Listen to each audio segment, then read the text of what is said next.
Fala galera, beleza? Professor Paulo, aula de geografia, aula da Cultive, aula bem legal para você, uma aula que você vai adorar e vai te ajudar no Enem. Então presta atenção nessa aula.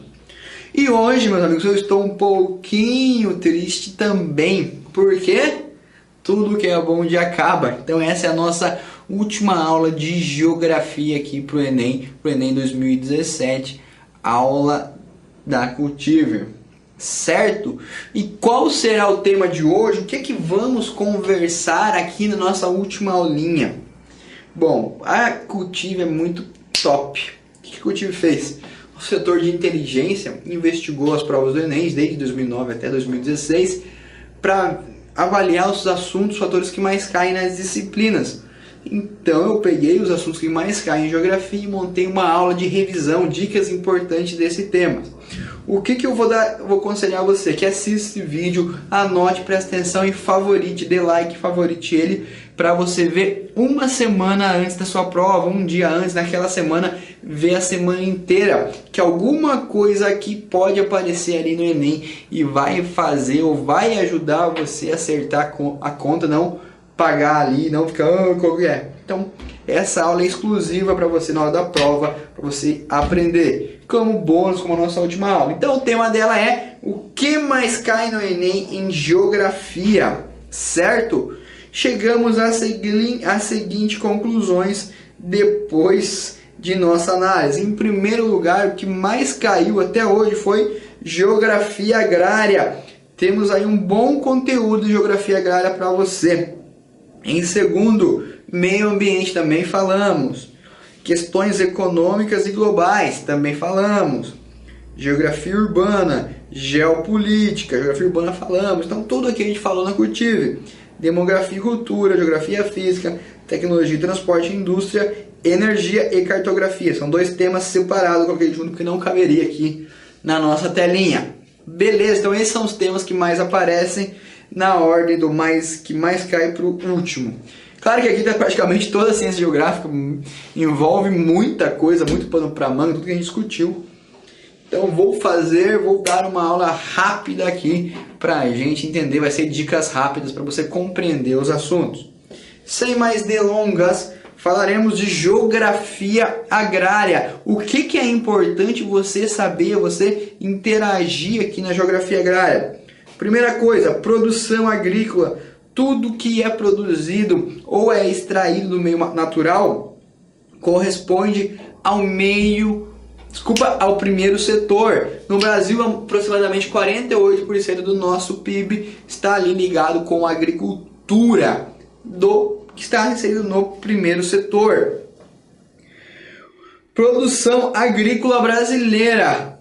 Produzimos grandes commodities, mas também temos a produção familiar, tranquilo? Produção de commodities, região centro-oeste é a principal produtora, é onde mais se produz produtos agrícolas no Brasil. Em segundo plano, a região sul do Brasil, que era até um tempo a maior produtora, hoje em dia não é, hoje em dia é o centro-oeste. Essas regiões produzem principalmente commodities, milho, soja, né? São produções em grandes escalas, que utiliza-se de muita tecnologia, de muita técnica empregada. A produção no centro-oeste foi a partir do aumento da fronteira agrícola aqui no Brasil, certo? Então, depois ali no período de 1950, 60, onde tivemos incentivos para que a produção seja aumentada e fosse para aquela região. Depois da produção de Brasília também. Hoje em dia essa produção agrícola está chegando ali, a fronteira agrícola já chegou no norte, então até o norte já tem muita produção agrícola. Uma outra característica importante, principalmente na questão de produção alimentar, na questão de produção de alimentos, é a agricultura familiar, onde existe produções de uma quantidade menor de alimentos, certo? Em áreas menores, mas são uma das grandes responsáveis por abastecer o mercado interno na questão de alimentos. Arroz, feijão, carne. Claro que também tem a carne ali na produção agrícola em grande escala também. Produção extensiva e intensiva. O que quer dizer esses dois tipos de produção? Extensiva são aqueles tipos de produções que utilizam uma grande parte de terra, que não produz muita quantidade muito densa, mas pouca produção em um grande e largo espaço de terra. Esse tipo de produção é principalmente características de países em desenvolvimento, ou como falava-se antes, subdesenvolvidos. No Brasil, no período colônia, era o que predominava. Um tipo de plantação que estava sendo produzido ali de forma extensiva eram as plantations, que tinham, além de produzir monocultura, que é a produção de um tipo de cultura só, utilizavam mão de obra escrava e utilizavam de latifúndios, porque latifúndios são grandes áreas que produzem pouco alimento, pouca produção, com pouca técnica, com pouca tecnologia empregada. Do outro lado, lado inverso, temos a produção intensiva. Qual que é a produção intensiva? É o uso do solo da melhor maneira, mais forte, da forma mais densa possível. É muita produção em menor espaço, é a inserção. Ou se tem um grande espaço, fazer esse espaço produzir muito, é inserir tecnologia na produção, ter policultura, fazer diversos tipos, usar a plantação de diversas maneiras, a sua área para produzir de diversas maneiras. É típica de países desenvolvidos, e hoje no Brasil a maioria das produções, principalmente da produção de commodity, é de forma intensiva, com muita tecnologia. Lembre-se lá, produção agrícola até 1940, 50, técnicas rudimentares, muita mão de obra no campo, necessitava de muito trabalho braçal. Depois, ali na década de 50, 60, Revolução Verde, com muita tecnologia chegando. E por último, já a aplicação de capital, dinheiro de grandes indústrias, de grandes incorporadoras do meio agrícola, sementes transgênicas, produção em grande escala, sementes modificadas, para que houvesse ainda uma maior produção agrícola e uma maior utilização da terra. O uso de agrotóxicos é muito importante também, que já vamos falar aqui.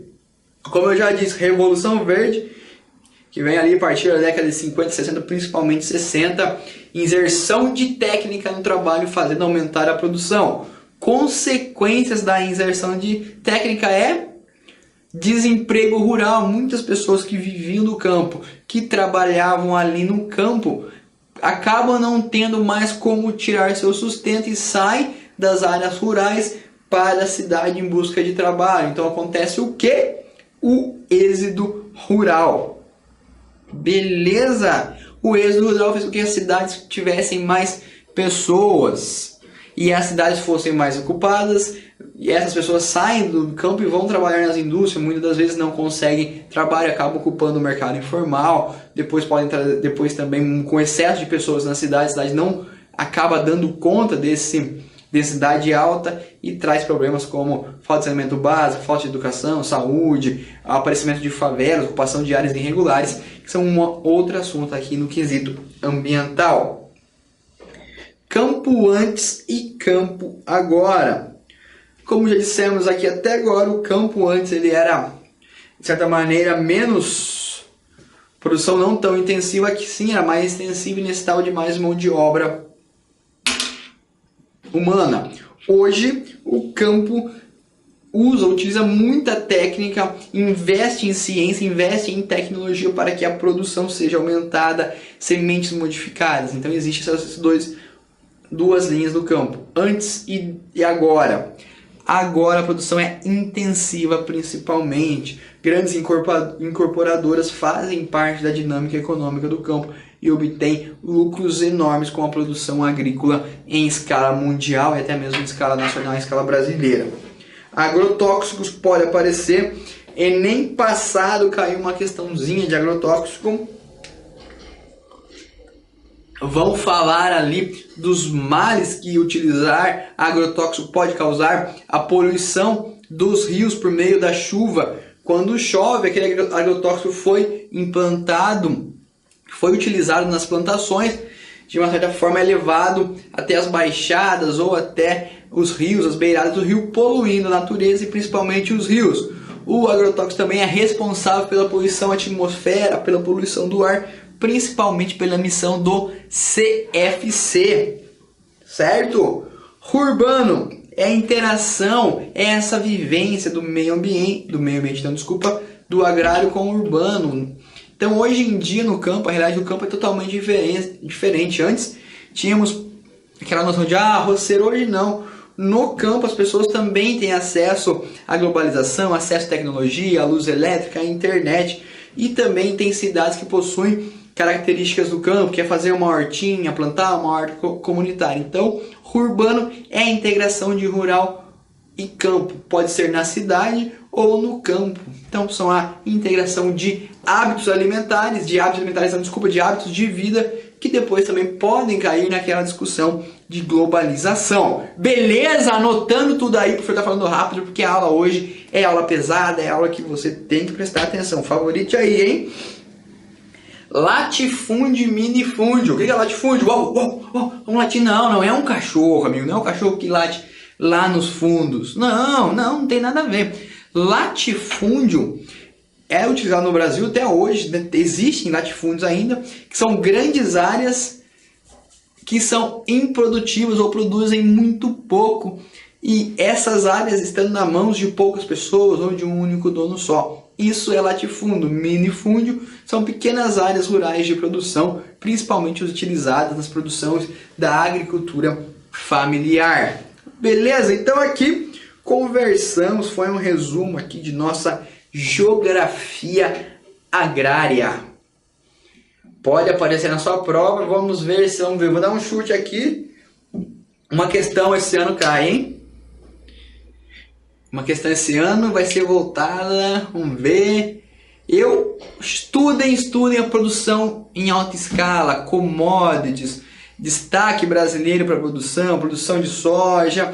Pode aparecer numa prova, pode aparecer até mesmo numa redação. Então é importante você compreender essa dinâmica agrícola brasileira e mundial.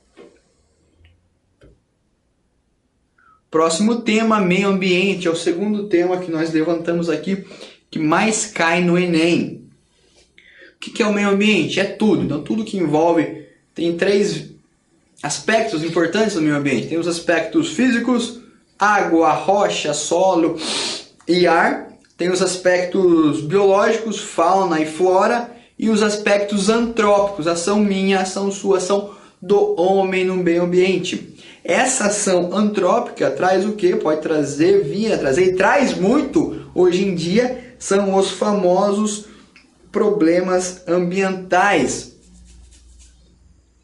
Certo?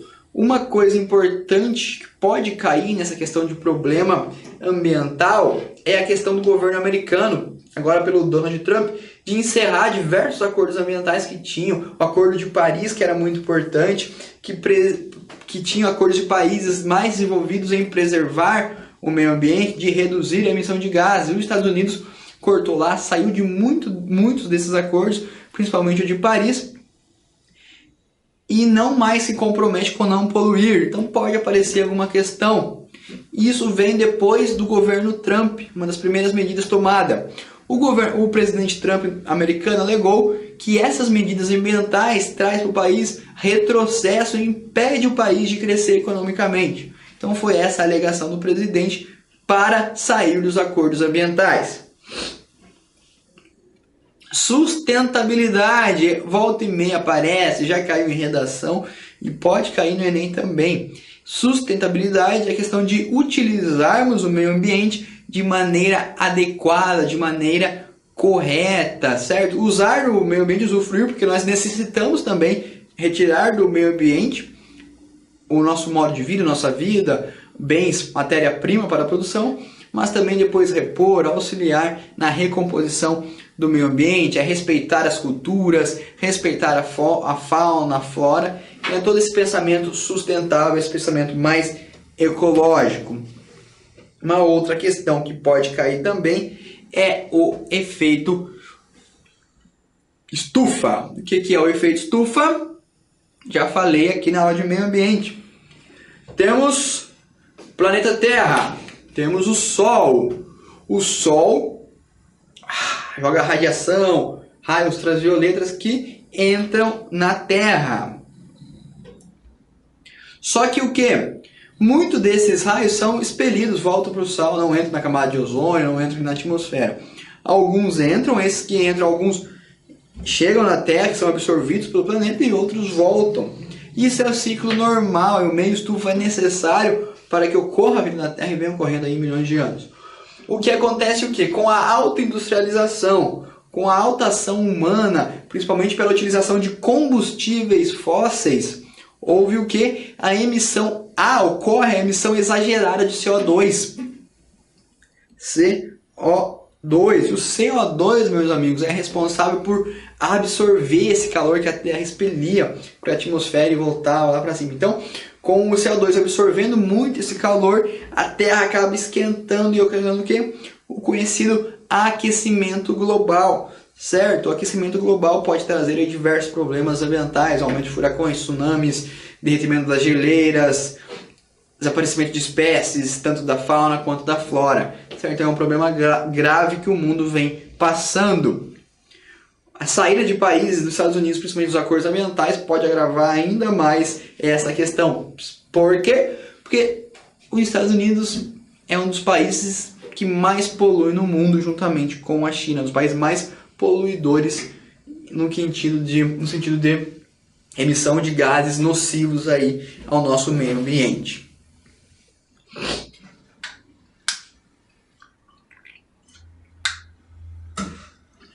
Questões econômicas e globais. Pare tudo o que você está fazendo aí na sua casa. Sério, para. Você tá com o celular na mão, tá lendo o WhatsApp, para. Pega o celular e vai voar. Mentira, só desliga e põe de lado. Vai ser mais 15 minutos aqui, que vai ser importante para o seu Enem. Bom, questões econômicas globais, assunto importante. Sempre tem uma questão, pode cair na sua prova, é importante você entender do que se trata. Bom, meus amigos, globalização.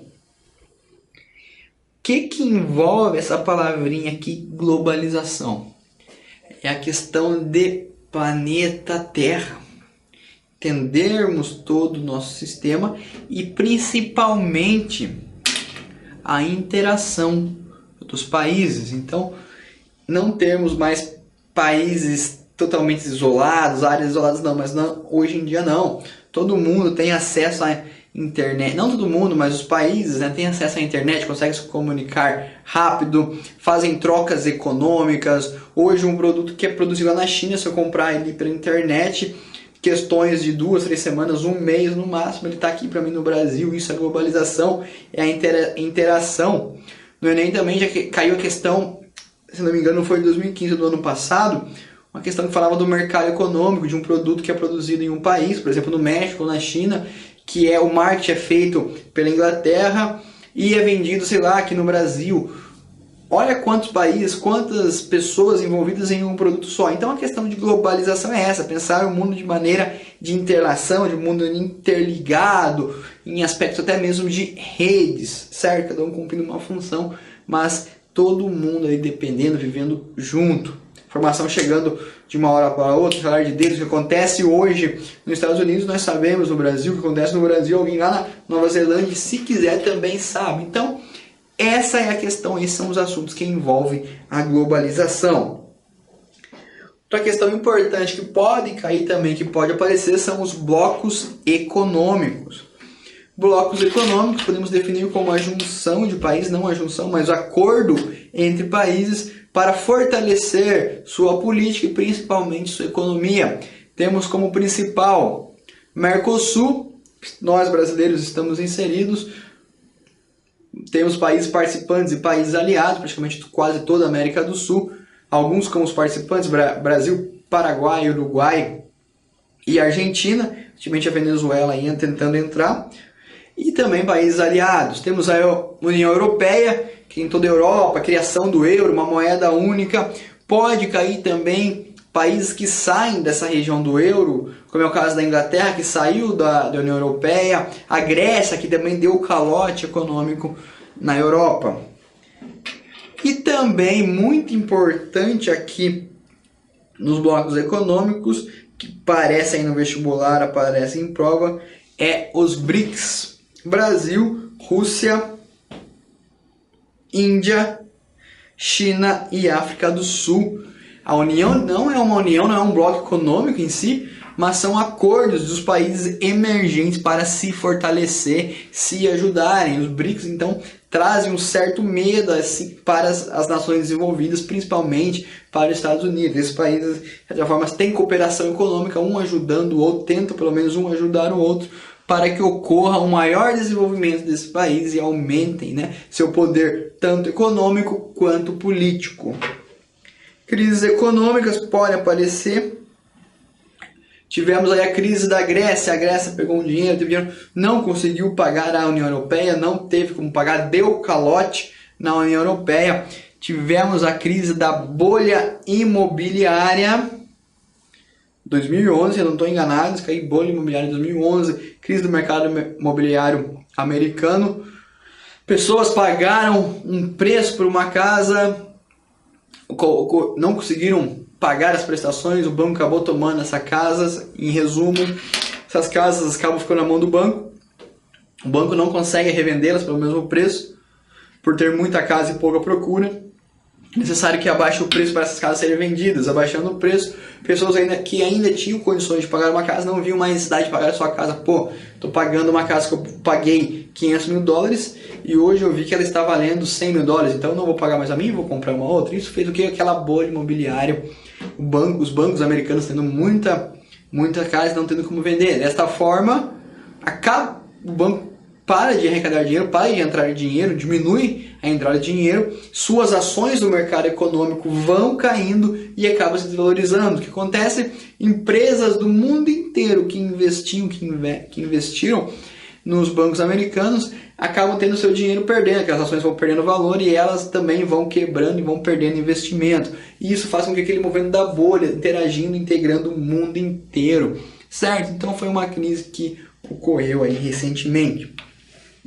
Uma outra questão importante que pode aparecer são as questões dos refugiados, certo? Esse tema, pessoal, preste atenção que vai, se não aparecer, pode...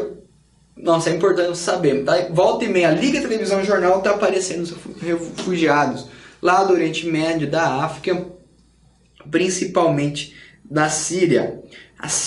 Que é comandada, que é governada pelo ditador Bashar al-Assad desde 2011, né, da Síria ali. A crise vem ocorrendo e agora podemos ver que estamos assim num foco grande. Então, diversas pessoas, diversos sírios saem da Síria e vão em busca de uma vida melhor, em busca de uma vida na Europa. Entram ali principalmente pela Grécia e pela Itália. Esses sírios não têm segurança em seu país, não tem aquela estabilidade, crises por meio do Estado Islâmico com o terrorismo, crise civil, guerra civil, faz com que pessoas saiam do seu país. Esse é o motivo de expulsão, como já vimos na aula de migração. Então os sírios acabam saindo de suas áreas, acabam saindo do seu país e indo procurar abrigos em outros países, principalmente na Europa. Não só os sírios, mas como alguns países da África também convivem com a guerra civil. Afeganistão também é responsável, a ação ali do Estado Islâmico na Síria e no Afeganistão principalmente ocasiona terror ali nesses países. Então é uma questão que talvez apareça na sua prova. Outro tema importante que pode aparecer no Enem é a geografia urbana. Primeira questão, urbanização. O que é urbanização, meus amigos? É o crescimento das cidades, é o crescimento da área urbana. Por meio do quê? De construções no meio urbano, quando chegam mais pessoas e vai aumentando a população e há necessidade de uma cidade maior. Qual foi o principal fator responsável pela urbanização? A industrialização. A partir do momento que o governo brasileiro, principalmente lá com Getúlio Vargas, começa a investir em indústria, principalmente em indústrias de base, o país começa a ter indústria, então pessoas que moravam nas áreas rurais saem do campo e vão em busca de uma vida melhor nas cidades, trabalhar nas cidades. Ligado também com a mecanização do campo, onde pessoas não tinham trabalho, as pessoas saem na cidade, fazendo com que as cidades brasileiras cresçam de maneira rápida, principalmente São Paulo e Rio de Janeiro, depois Belo Horizonte, depois outras cidades metropolitanas. Então, por meio da industrialização, fez com que as cidades crescessem. As cidades crescendo dessa maneira desordenada não tinha como ter um planejamento, então trouxemos diversos problemas urbanos, como problemas de transporte, saneamento básico, ocupação de áreas irregulares como beiradas de rios, topos de morros, ocasionando deslizamento pela ação humana, pela alta construções em áreas que não deveriam ser construídas, pelo aparecimento de favelas, fenômeno da favelização. É um problema que pode aparecer, que aparece nas grandes metrópoles pelo devido chegar muita pessoa e a cidade e o governo não conseguir dar uma vida digna para o cidadão. Pessoas sem condição nenhuma acabam indo para essas áreas por ser a única opção de vida. É claro que o governo hoje em dia deve, e começa a pensar planejamento de habitação para que essas áreas sejam atendidas. Aí vem também a questão da reforma urbana, tivemos uma aula própria disso. É o governo pensar uma cidade para todos, não só para uma classe, mas para todas as classes. Que a cidade, que o meio urbano seja mais habitável e menos cruel. Então a questão da reforma urbana é a cidade não para um, mas a cidade para todos os seus moradores. Então todos podem, devem e têm direito a uma cidade mais digna e uma vida mais digna. Hierarquia urbana, meus amigos, é aquela questão que falamos do quê? Das cidades. Então temos lá a megalópole, a metrópole, cidade grande, centro regional, cidade média, pequena cidade, vila. Então é o grau de importância. Hierarquia urbana é a importância. Nas metrópoles, megalópolis, centros econômicos, importantes centros de decisões políticas, certo? Metrópoles nacionais, São Paulo, Rio de Janeiro, são metrópoles que podem influenciar no país em todo, que decisões tomadas em São Paulo podem interagir no país todo, são as metrópoles chamadas nacionais. Metrópoles regionais que podem influenciar um estado ou uma região, centro-regionais, onde temos uma cidade sede e depois diversas cidades que fazem parte dessa metrópole. Questão de inter-relações, uma cidade menor acaba dependendo de uma média, tanto para acesso a trabalho, acesso a uma maior tecnologia, então é a inter-relação e essa vivência de cidade que também interage na rede urbana, certo? Então são a integração, então todas as cidades são interligadas por meio de nós seriam essas ações. Muitas das vezes uma pessoa que trabalha, que mora numa cidade média, sai dessa cidade e vai trabalhar numa cidade grande. Então há essa ligação, meio de transporte, vias de escoamento de produto, tudo isso está inserido ali na rede urbana. Por último aqui, metrópole e conurbação. O que é metrópole, meu amigo? É uma cidade sede, por exemplo, São Paulo. E o que é uma área metropolitana? O que faz com que forme a metrópole? São as cidades que estão em volta, que tem alguma relação com São Paulo. Certo? As cidades vão crescendo e uma cidade sede interagindo com as outras. Quando ocorre esse fenômeno, quando uma cidade acaba crescendo, outra cresce mais, e essa cidade metrópole liga com uma outra cidade na questão de espaço urbano, a gente sai de uma cidade, chega na outra, sem ver mato, sem ver fronteira, sem perceber que uma cidade acabou e a outra começou, ocorre o fenômeno do quê? Da conurbação, que é a inter-relação, que é o ligamento dessas cidades em questão de estrutura física, fenômeno de conurbação. Beleza, meus amigos, conseguiram compreender esse primeiro tema?